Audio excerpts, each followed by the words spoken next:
For most car manufacturers, a crash test often means sending about a dozen cars to a crash test facility where the vehicles will be tortured, destroyed, and abandoned in most cases. The more expensive the car is, the more money its maker has to spend for the tests. Here are some of the biggest spenders in the industry. Number 10. Range Rover Velar. The Velar itself is supposed to fill the gap between two other popular models, the Range Rover Sport and the Range Rover Evoque. A job it's done quite well with its 376 horsepower V6 engine, complemented with massive interior to house that high-tech comfort. Euro NCAP has tested the 2017 model, and the car passed with flying colors. In fact, it earned an overall excellent performance in crash protection thanks to the comprehensive crash avoidance technology. The passenger dummy used in the frontal offset test remained in good shape in all critical body areas. The passenger compartment also stayed stable upon impact. On the more severe side pole impact, the Range Rover Velar even scored maximum points. Moreover, the emergency braking system was shown to be effective to help avoid collisions at almost all test speeds.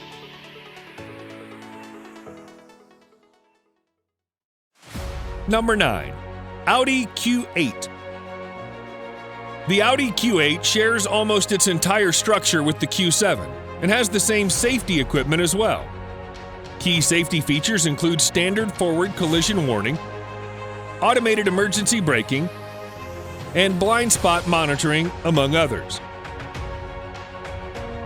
The lack of changes in the safety equipment department is apparently a good thing for the car. The NHTSA gave the 2021 Audi Q8 5-star crash test rating.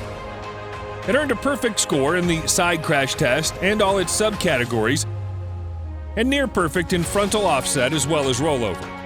The IIHS even named it a top safety pick, which means it has a good safety rating for driver and passengers, roof strength, front crash prevention system for both vehicle-to-vehicle and vehicle-to-pedestrian assessment. Number 8. Tesla Model S. The 2014 Tesla Model S safety rating is perfect. Independent testing by the NHTSA for the model year resulted in maximum points in all categories and subcategories without exception. It is 5 out of 5-star rating for every test conducted. The biggest advantage the Model S had for the test was the absence of a large fuel-powered engine block, giving it a longer crumple zone to absorb impact. On the side pole test, Model S did remarkably well thanks to the deep aluminum extrusions in the car's side rail to distribute force of impact to the entire car body, minimizing effect before the pole hit an occupant. The car had only a 5.7% rollover risk.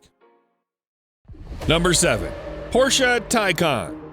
Porsche's first electric car is a sleek sports sedan that fully lives up to the brand's high-performance reputation. Although the Euro NCAP gave the Porsche Taycan an overall 5 out of 5-star rating, which is the highest possible score, the car only scored marginal in rear-end collision, in which protection against whiplash injuries on the head restraints and front seats still had room for improvement. The same thing applied to the rear seats. Another problem was also discovered during frontal offset tests, more specifically risk of injuries to child occupants. Protection for critical body areas was good except in the neck, which in a real-world situation could likely be fatal. On the other hand, for side barrier test, Porsche Taycan earned maximum points. Passenger detection system added with autonomous emergency braking worked flawlessly to avoid collision with pedestrian, cyclist, and other vehicles as well. Number 6. Mercedes-Benz G-Class. The 2020 G-Class has not been crash tested by the NHTSA or the Insurance Institute for Highway Safety. In Europe, the 2019 model has been reviewed by the Euro NCAP, and it came out earning a perfect score of 5 stars. In both side pole impact and side barrier tests, the G-Class proved to be a safe vehicle as all critical body areas of the occupant were well protected. For that, it earned maximum points. Similar to the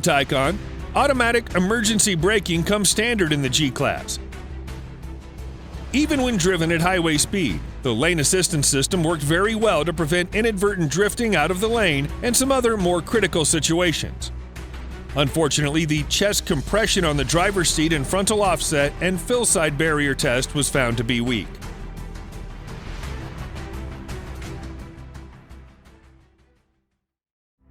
Number 5. Mercedes-Benz SLS AMG. Even by today's standard, the SLS AMG is an incredible machine built for speed thanks to its 6.2-liter V8 that generates 583 horsepower. Just like many other supercars, neither the NHTSA nor IHS has crash tested it. Even the Euro NCAP has no safety rating for it. That said, online videos of a crash test show that the sleek long hood does a remarkable job in absorbing the impact of a frontal crash to the point where the windshield remains intact following a direct hit. An inverted SLS AMG has been tested too to see if its gull wing survived a rollover, and it did. In fact, the doors automatically popped open in the event of a rollover to let passengers escape easily.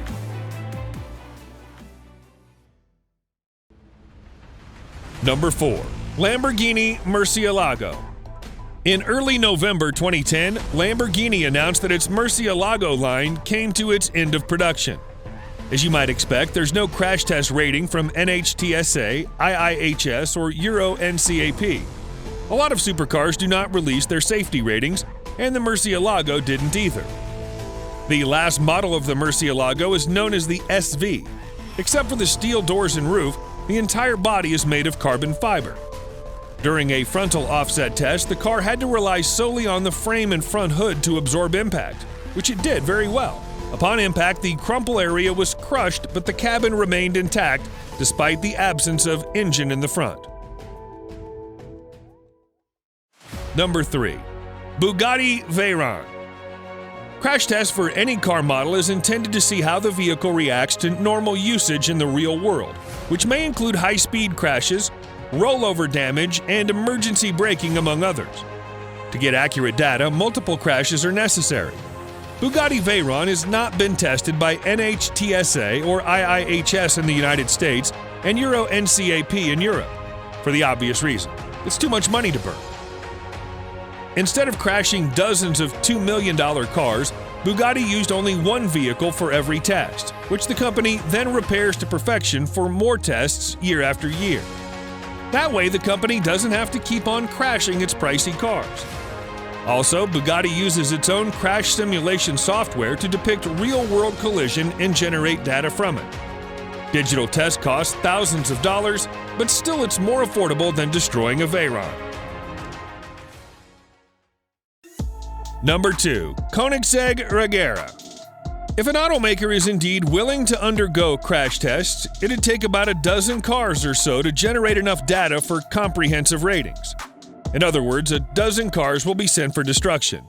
For a niche automaker like Koenigsegg, those dozen cars are almost the entire production in any given year, so that's not financially sensible at all. Koenigsegg actually uses only one car for every test and repairs it each time. Most damages are on the exterior panels, which are relatively inexpensive compared to its chassis and other components. Koenigsegg only needs to make sure that the chassis survives every test. That said, there are no safety ratings from NHTSA or Euro NCAP.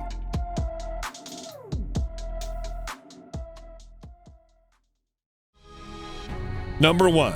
Pagani Huayra. Not only is Pagani Huayra mesmerizing to look at, but also mind-boggling with a V12 that generates 791 horsepower.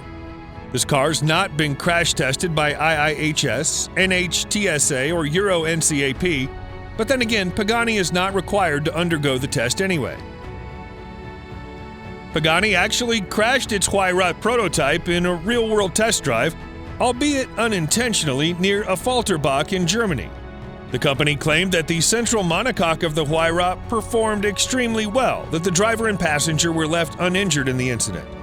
In a crash test video clip that circulates online, Pagani Huayra's structure is shown to withstand a frontal impact at a strength that would otherwise shatter a standard carbon fiber part.